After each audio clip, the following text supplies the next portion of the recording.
پیش 1.5 صحابہ کی محنت ہے. ان لوگوں گھوڑے دوڑائے وہاں پہ، تلوارہ پھرائے، تو وہاں اسلامی کنٹریز قائم ہوئے. وہاں پر اہل بیت نے محنت کی. 12 امام مولا علی سے لے کے امام حسن تک 12 امام اسی زمین پہ تشریف لائے.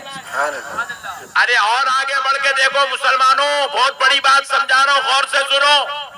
امام اعظم بھی اسی زمین پہ پیدا ہوئے، امام بخاری بھی اسی عرب کی زمین پہ پیدا ہوئے، غوث اعظم بھی اسی عرب کی زمین پہ پیدا ہوئے، امام غزالی بھی وہیں پیدا ہوئے، امام جنید بغدادی بھی وہیں پیدا ہوئے، امام بوصیری بھی وہیں پیدا ہوئے، اور امام سیدنا محمد بن سیرین بھی وہیں آئے، حسن بصری بھی وہیں آئے، اور سارے امام، چاہے وہ حدیث کے امام ہو، چاہے وہ تفسیر کے امام ہو، چاہے وہ فقہ کے امام ہو، چاہے وہ طریقت کے امام ہو، یہ سارے امام اسی زمین پہ پیدا ہوئے. سبحان اللہ سبحان اللہ. اسی لیے وہاں پر اتنے زیادہ اسلامی ملک ہے، بات سمجھ میں آتی. لیکن آپ ذرا کبھی یہ ہند کا جائزہ لیجیے. ہند کا، یہ ہند کہتے ہیں ایشیا کو. کس کو کہتے ہیں؟ زور سے بولو. اب ذرا غور کرو، آپ غریب نواز کو کیا کہتے ہیں؟ سلطان الہند.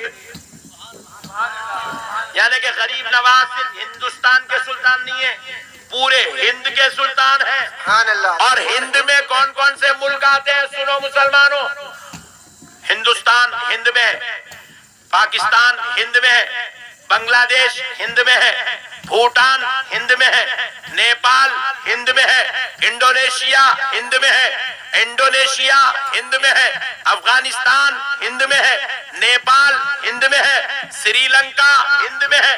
یہ ایشین کنٹریز ہے، یہ ایشین کنٹریز ہے، یہ پورے ہند میں ہے. اور غریب نواز سلطان الہند ہے. اور یہ جو ایشیا کے کنٹری جو ابھی میں نے نام لیے ہیں، ان کنٹریز میں کوئی پیغمبر دین کی دعوت لے کر نہیں آئے.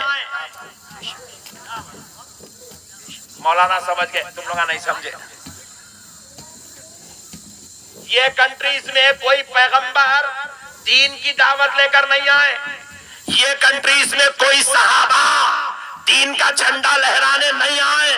یہ کنٹریز میں امام اعظم بھی نہیں آئے، سرکار غوث پاک بھی نہیں آئے، سرکار امام بخاری بھی نہیں آئے، سرکار امام شافعی بھی نہیں آئے، امام مالک بھی نہیں آئے، امام حسین بھی نہیں آئے، امام حسن بھی نہیں آئے. مگر پھر بھی غور کرو، ایشیا کی